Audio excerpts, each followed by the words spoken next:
కుల దురంకార హత్యలలో బాధిత కుటుంబాలకు బాధితులకు సంఘీభావంగా కుల నిర్మూలన సంఘం నిర్వహిస్తున్న ఈ సభకు అధ్యక్షత వహిస్తున్నటువంటి కుల నిర్మూలన సంఘం రాష్ట్ర అధ్యక్షులు అన్న వైదన్న గారు, అదేవిధంగా మనకు ముఖ్య అతిథిగా వచ్చినటువంటి ఇక్బాల్ ఆసిఫ్ గారికి, అదేవిధంగా మన రఘునాథ్ అన్న, తర్వాత స్కైలాల్, తర్వాత అక్క లక్ష్మీ నాగేశ్వర్ గారు, అక్క లక్ష్మణ అక్క, ఇంకా చాలామంది ఇక్కడ కుల నిర్మూలన సంఘం సభ్యులు అందరికీ కూడా కుల అసమానతల నిర్మూలన పోరాట సమితి నుండి struggle association for elimination of caste inequalities తరఫున సామాజిక ఉద్యమం వందనాలు. మిత్రులారా, కుల దురంకార హత్యలు అని మనం చూసినప్పుడు అంతకుముందు ఒక 20 సంవత్సరాల క్రితం, అంటే మనం కులాంతర వివాహాలు జరిగినాయి చాలా అని మనం మాట్లాడుకుంటున్నాము. కులాంతర వివాహాలు గత దశాబ్దాలుగా జరుగుతున్నాయి, మరి వందల సంవత్సరాలుగా కూడా జరుగుతున్నాయి.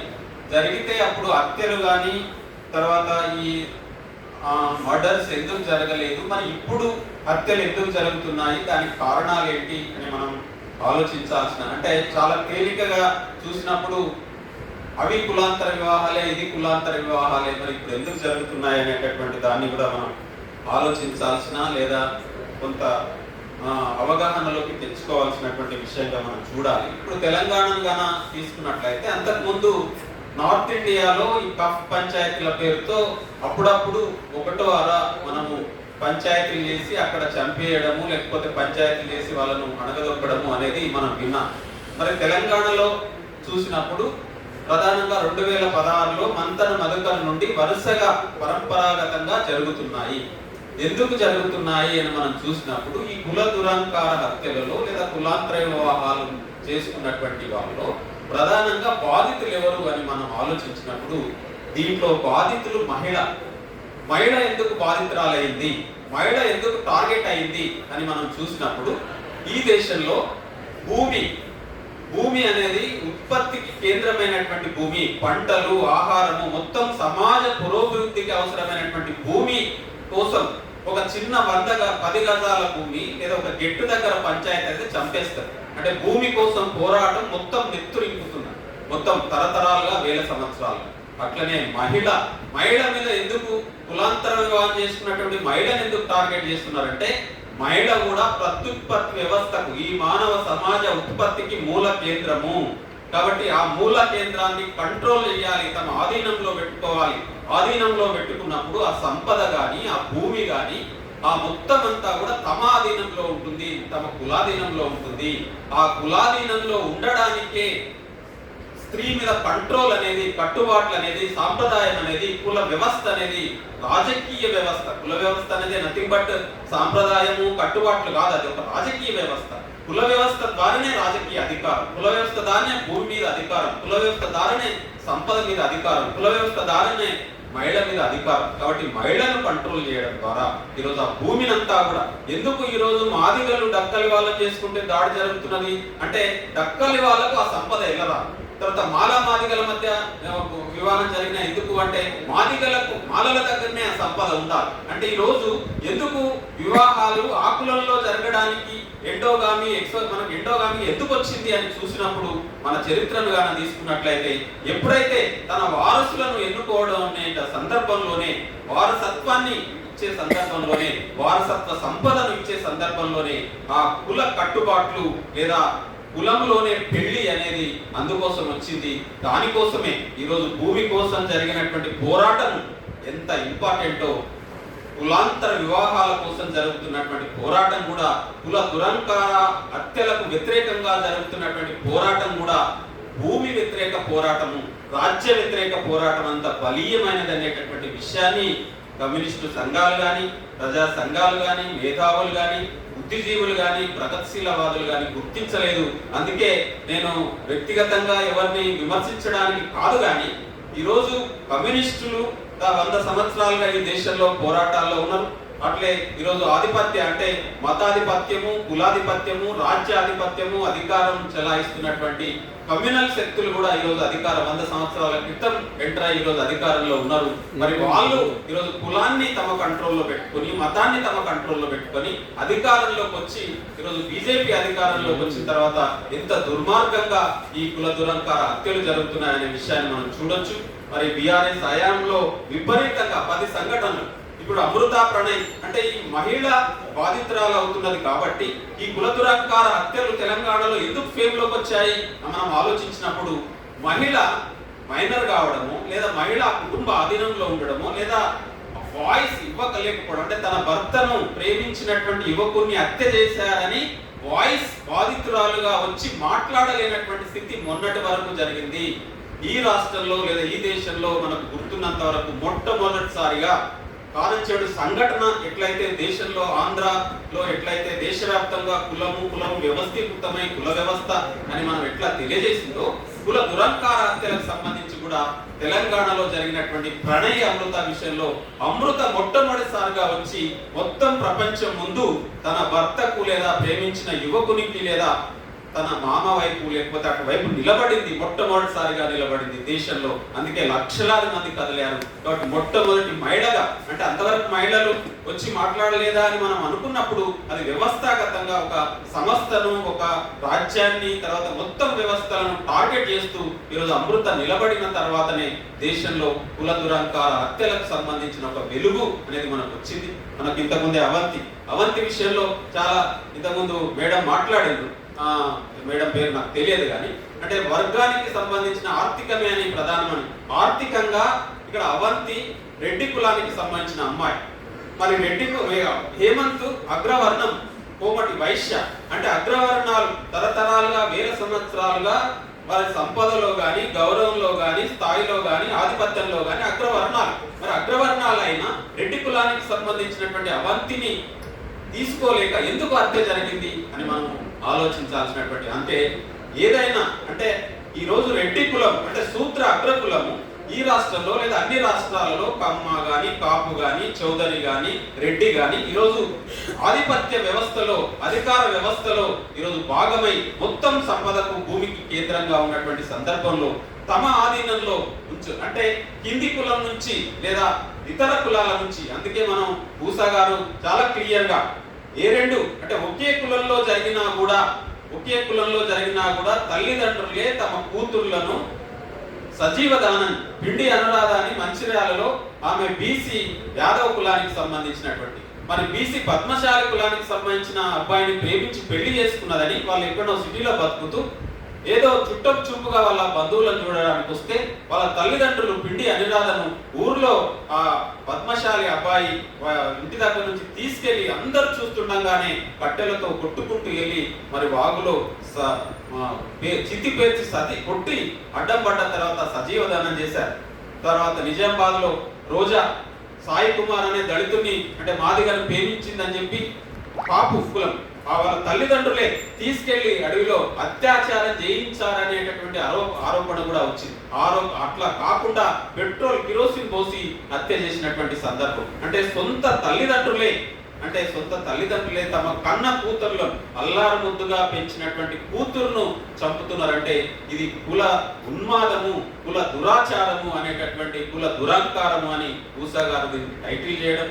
ఈ తెలంగాణ రాష్ట్రంలో పరంపరాగతంగా జరిగిన కుల దురంకార హత్యలకు వ్యతిరేకంగా పోరాటం కూడా ఏమి చిన్నగా జరగలేదు. అంటే ప్రణయ్ అమృత విషయంలో దాదాపు 1,00,000 మంది ఆ రోజు ర్యాలీ తీశారు ఒక సంవత్సర కాలంలోనే.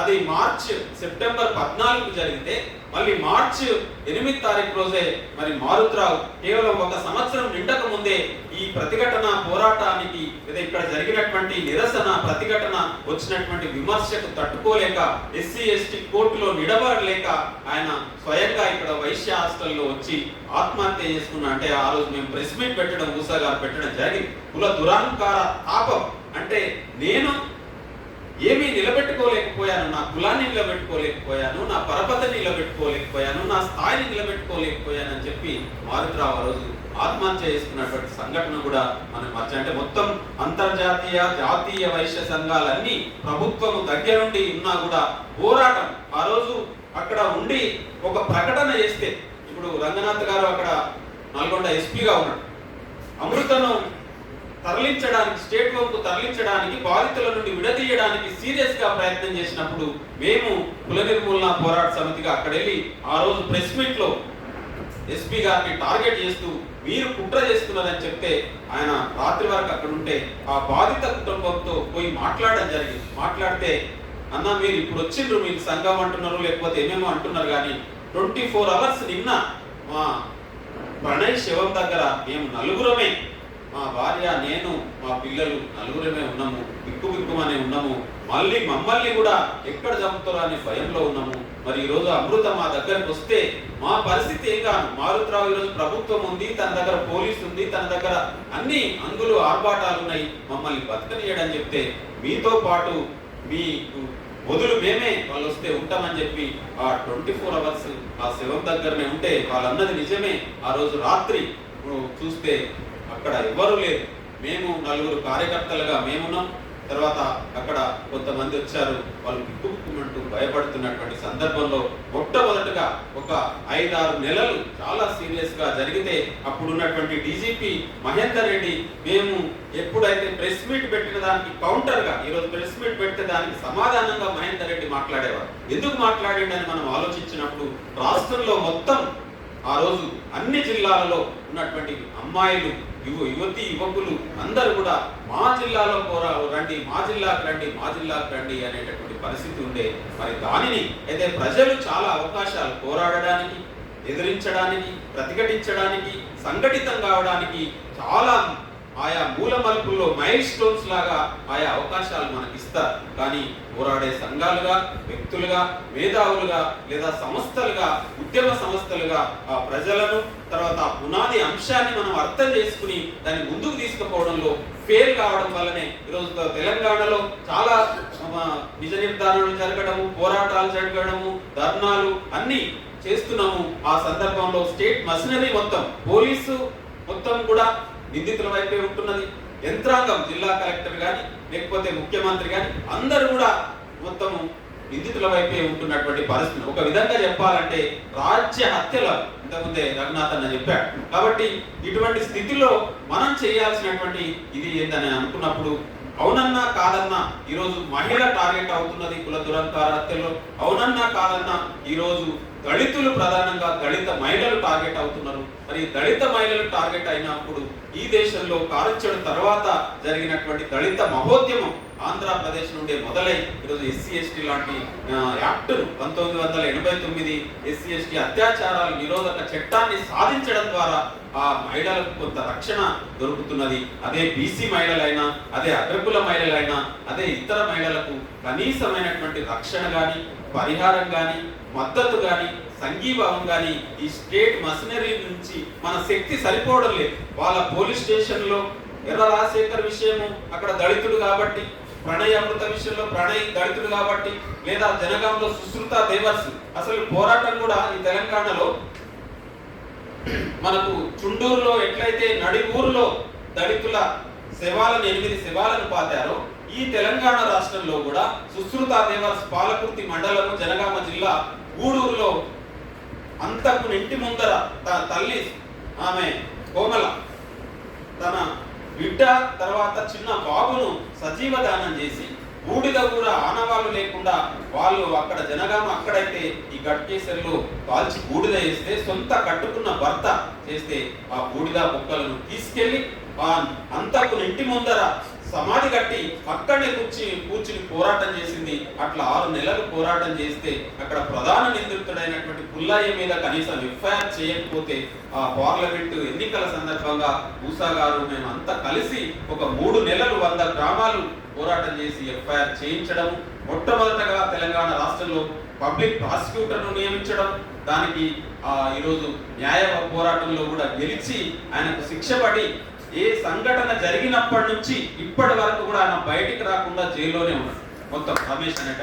అంటే ఆ తర్వాత అమృత ప్రణయ్ విషయంలో శిక్ష పడింది. ఇంకా చాలా మనకు ఇక్కడ అవంతి కేసు నడుస్తా ఉన్నది, తర్వాత అక్కడ మాలమట్టి కేసు నడుస్తా ఉన్నది. అంటే ఒక కాంప్రహెన్సివ్ ప్రయత్నము తెలంగాణలో జరిగింది. ఇంకా దీన్ని దేశవ్యాప్తంగా నిజానికి మన సార్ వాళ్ళు ఇక్బాల్ ఆసిఫ్ సార్ వాళ్ళు చయాన్ నెట్వర్క్ దేశవ్యాప్తంగా పనిచేస్తుంది అనేటటువంటి లేదా వివిధ రాష్ట్రాలలో పనిచేస్తుంది ఉత్తర భారతదేశంలో అనడం చాలా సంతోషకరం. నిజానికి మనమంతా కూడా ఈరోజు సుప్రీంకోర్టు అంటే న్యాయ వ్యవస్థ అనేది ఎంత బలహీనమైనది. నిజానికి కార్యనిర్వాహక వ్యవస్థ, శాసన వ్యవస్థ, సమాచార వ్యవస్థలే చాలా బలమైనవి. అందుకే ఒక ఎస్ఐ కూడా ఈరోజు డీజీపీ దగ్గరికి వెళ్ళి శక్తివాహిని తీర్పు ఇది ఉందని చెప్తే కూడా అవును ఉంది అని కూడా చెప్తాడని మనకు నమ్మకం లేదు. అది తెలుసు అనేటటువంటి ఏ పోలీస్ ఆఫీసర్ కూడా ఈరోజు శక్తివాహిని తీర్పు కానీ కుల దురంకార హత్యల్లో ఈ తీర్పులు వచ్చినాయని ఏ పోలీస్ ఆఫీసర్ ఐపీఎస్ ఆఫీసర్ కూడా తెలుసు అని మనం అనుకోవడానికి వీలైనటువంటి అంత దైన్య స్థితిలో అంటే న్యాయ వ్యవస్థను ఏమాత్రం అంటే అంబేద్కర్ కూడా ఒక సందర్భంలో ఒక 70 సంవత్సరాల క్రితం చెప్పాడు. ఆయన లీగల్ గా న్యాయవాదిగా వెళ్ళి పనిచేసేటప్పుడు అంత మొత్తం వచ్చి బాధితులు వచ్చి చెప్పినప్పుడు మీరు న్యాయ వ్యవస్థ అన్నిటికంటే బలహీనమైనది, కార్యనిర్వాహక వ్యవస్థ దగ్గరనే మనం తీర్చుకోవాలి. కాబట్టి మీరు ఈ న్యాయ వ్యవస్థ మీద మీరు ఆశలు కానీ ఆ లక్ష్యాలు కానీ మీరు పెట్టుకోవడానికి వీలు లేదని 70 సంవత్సరాల క్రితమే అంబేద్కర్ చెప్పాడు. ఈ మొత్తం మన పరిస్థితులు కూడా మనకు అర్థమవుతున్నది. కాబట్టి దీనికి మనం తప్పకుండా రాజ్య వ్యతిరేక పోరాటము, కుల నిర్మూలన పోరాటము లేదా కుల వ్యవస్థకు వ్యతిరేకంగా ఒక సమగ్రమైనటువంటి పోరాటము లేదా పోరాడుతున్నటువంటి సంఘాలుగా, మేధావులుగా, ఉద్యమ శక్తులుగా ఈరోజు ఈ దేశంలో కుల వ్యవస్థను అర్థం చేసుకోవడంలో, అవగాహన చేసుకోవడంలో, దానికి వ్యతిరేకంగా సంఘటిత పోరాటాలను నిర్మించడంలో ఉన్నటువంటి వైఫల్యం వల్లనే ఇవన్నీ జరుగుతున్నాయి అనేటటువంటి నేను కుల నిర్మూలన పోరాట సమితిలో పనిచేశాను. ఇప్పుడు కుల అసమానతల నిర్మూలన పోరాట సమితిలో మేము పనిచేస్తున్న సందర్భం లేదా అన్ని కమ్యూనిస్ట్ సంఘాలు, పార్టీలు, మేధావులు అందరూ మరి పరిచయము తర్వాత కలిసి పనిచేసినటువంటి ఉదాహరణలు ఎన్నో ఉన్నాయి. కాబట్టి ఈ అనుభవంలోంచి మనం చెప్తున్నటువంటి సందర్భం ఏంటంటే ఈ దేశంలో ఉన్నటువంటి కుల వ్యవస్థను ఒక భూమికగా ప్రధానమైనటువంటి సమస్యగా ఈరోజు పోరాడే సంఘాలు కానీ, సంస్థలు కానీ, పార్టీలు కానీ అంటే ప్రత్యామ్నాయ పార్టీలు అని చెప్పారు. పాలకవర్గ పార్టీలు వాడుకోవడానికే కులం తప్పితే దాన్ని నిర్మూలించడానికి లేదా బాధితుల వైపు, కింది కులాల వైపు, దళితుల వైపు, అట్టడుగు అట్రాని కులాల వైపు ఉండడానికి సిద్ధంగా లేనటువంటి సందర్భం కూడా ఎందుకు ఒక్క విషయం చెప్పి నేను ముగిస్తాను. నిజానికి ఇంతకుముందు పెళ్లిళ్ళు జరిగినప్పుడు, కులాంతర వివాహాలు జరిగినప్పుడు ఎందుకు దాడులు లేవని అన్నప్పుడు దళితుల మీద కూడా దాడులు ఎప్పుడు స్టార్ట్ అయినాయి అంటే తల వంచి బతికితే తరతరాలు బతకొచ్చు, తల ఎత్తితేనే తల తెగుతుంది అంటే ఆత్మగౌరవాన్ని ప్రకటించినప్పుడు మాత్రమే దాడులు జరుగుతాయి.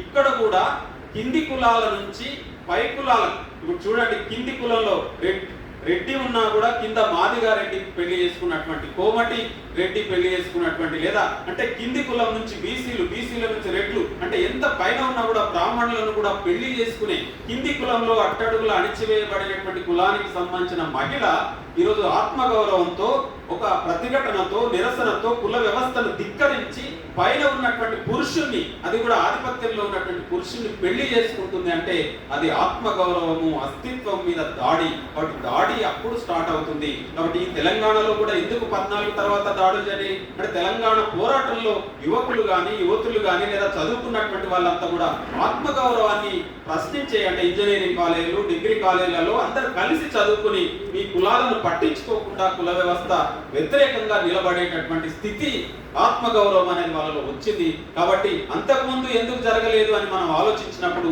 అవి పై వర్గాలకు సంబంధించిన పెళ్లిలు, కింది కులమైన పై కులమైన అవి రెండు పై వర్గం చెందినటువంటివి. ఐపీఎస్ ఒక ఐఏఎస్ చేసుకోవచ్చు లేదా ఒక ధనవంతుడు ఈరోజు కాపు కులానికి సంబంధించినటువంటి రామ్ చరణ్ తర్వాత రెడ్డి కులానికి సంబంధించిన అమ్మాయి చేసుకుంటే లేదా ఇంకోరు చేసుకుంటే అవి రెండు పై వర్గాలకు సంబంధించినటువంటివి. వాళ్ళకు సంపద దగ్గర, భూమి దగ్గర కొట్లాట లేదు. దానికోసమే ఈ కుల వ్యవస్థ ఏర్పడింది, అధికారం కోసం. కాబట్టి అధికారాన్ని పంచుకున్నారు, సంపదను పంచుకున్నారు, గౌరవాన్ని పంచుకున్నారు. గౌరవంలో అన్నింటిలో సమాన స్థాయిలో వెళ్ళారు కాబట్టి అక్కడ ప్రాబ్లం లేదు. అందుకే ఆదర్శ పెళ్లిలైనా కులాంతర వివాహాలైనా అక్కడ దాడులు జరగవు. కింది కులం నుండి, అట్టడుగు నుండి నిరసన, ప్రతిఘటన, ఆత్మగౌరవం ప్రకటించినప్పుడే దాడులు, దౌర్జన్యాలు జరుగుతాయని తెలియజేస్తూ అవకాశం ఇచ్చిన మన దీనికి తప్పకుండా కుల నిర్మూలన సంఘం వైదన్న వాళ్ళు చాలా కృషి చేస్తున్నారు. వాళ్ళతో కలిసి కుల అసమానతల అంటే ఈ సంఘటనల మీద పనిచేసే సంఘాలుగా, వ్యక్తులుగా, మేధావులుగా, సంస్థలుగా ఒక ఐక్య సంఘటన, ఐక్య పోరాటం నిర్మించాల్సినటువంటి అవసరం ఉన్నది. అది తెలంగాణ రాష్ట్రంలోనే కాకుండా దేశవ్యాప్తంగా కూడా అటు జ్యుడిషియరీ కానీ అన్ని వ్యవస్థలకు వ్యతిరేకంగా ఒక బలమైన ఉద్యమాన్ని లేదా చట్టం కూడా ఎస్సీ ఎస్టీ చట్టం లాంటి కులాంతర వివాహాల ప్రణయ అమృత చట్టం కావాల్సినటువంటి అవసరం ఉన్నది. దానికోసం మనం అంతా కృషి చేయాల్సినటువంటి అవసరం ఉన్నది. ఆ కృషిలో కుల అసమానతల నిర్మూలన పోరాట సమితి తప్పకుండా ఎల్లవేళలా వాళ్ళు రాష్ట్ర అధ్యక్షురాలు, రాష్ట్ర ప్రధాన కార్యదర్శి, మా కార్యకర్తలంతా ఇక్కడ వచ్చి ఉన్నారు. మేమందరం కూడా మేము తప్పకుండా పాల్గొంటామని తెలియజేస్తూ అన్నగారికి, మన ఇక్బాల్ సార్ గారు, ఆసిఫ్ ఇక్బాల్ గారికి కూడా ధన్యవాదాలు తెలియజేస్తూ ముగిస్తున్నాం.